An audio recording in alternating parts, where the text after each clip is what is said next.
Gamer. Year after year, video games keep getting bigger and bigger. But are they getting better? You boot up a game that you just bought, ready for adventure.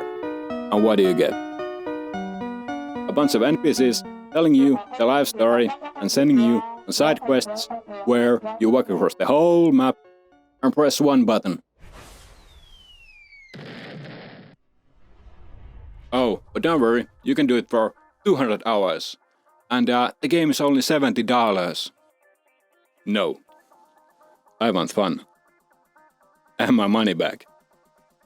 The thing is, when you're making a video game, most of the things kinda have to be animated. By hand.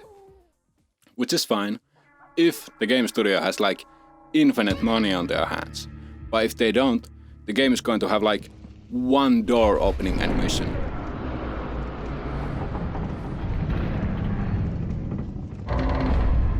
And one special stab animation.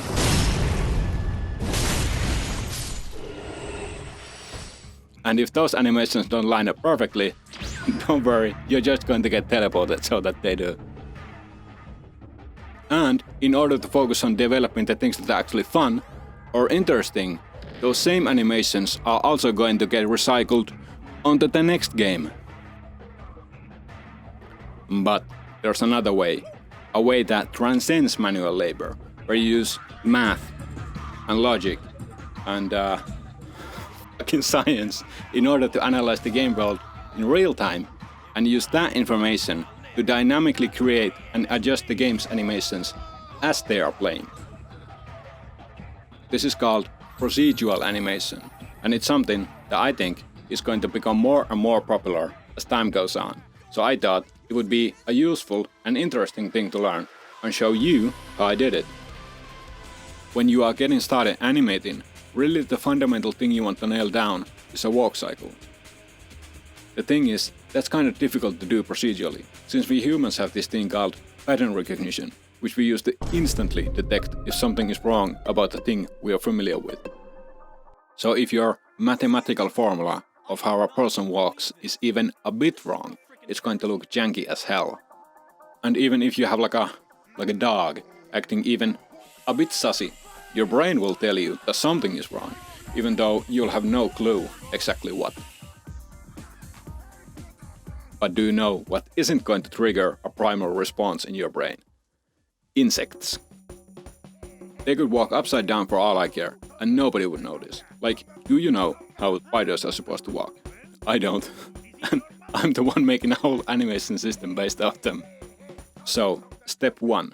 We start by making a simple 3D model for the leg. It doesn't need to be pretty, it just needs to be functional. So we can use it to make the animations work, and then later switch out the visuals to something we want the thing to actually look like. They're super basic, with just 2 movable parts.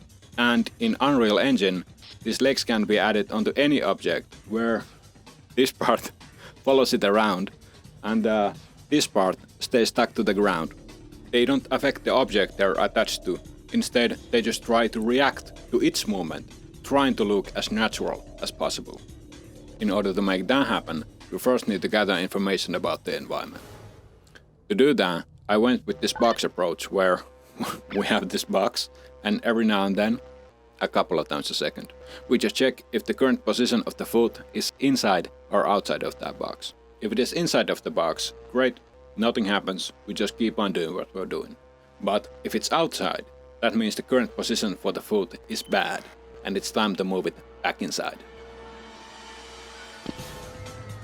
To detect the surface the foot should be placed on, we do this by basically just shooting a laser downwards within the box and see what that hits. Now, we don't want to move the foot so that it's just barely back inside of the box, since that would cause the leg to drag behind as much as it can, which isn't how walking works. Instead, we want to move it on the opposite side of the box. So it's taking like a actual step, you know, doing leg things. Though this has the opposite problem, where instead of doing the minimum step possible, it is now doing the maximum step possible.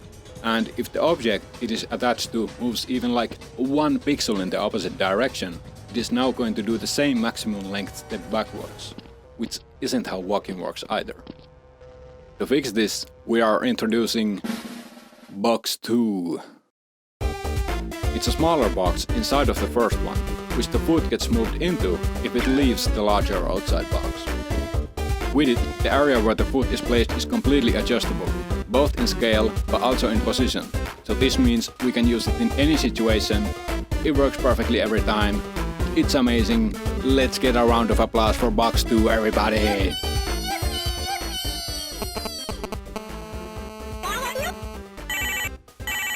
Guys, turn the music down. I'm getting a call about my groundbreaking system I'm working on at the moment. Hello? It sucks! Oh no! It turns out that we are only checking a single pixel-perfect spot for the foot to step on. Does video game ground have holes?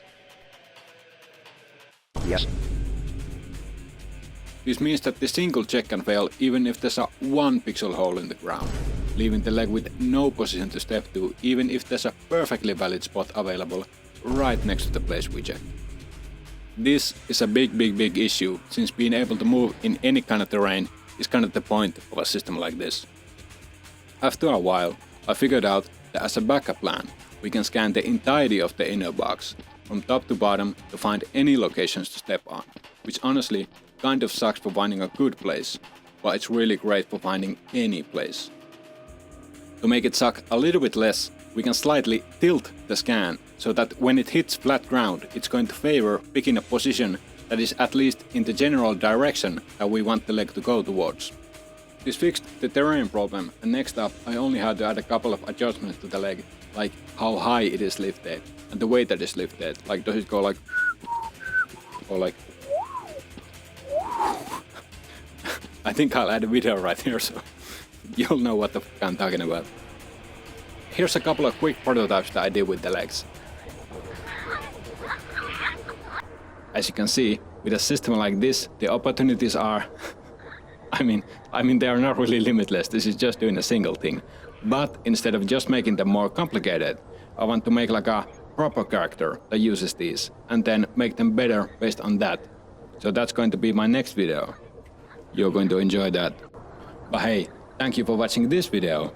As I'm recording this, I'm just about to reach the milestone of having 0 subscribers on my channel, Lexa's video game development YouTube channel, or just Lexa. Yeah. So I'm hoping to reach the next milestone of having 1 subscriber. So if you enjoyed watching this video, please press all of the YouTube buttons. And if you didn't enjoy watching this video, hey, good news. It's over now.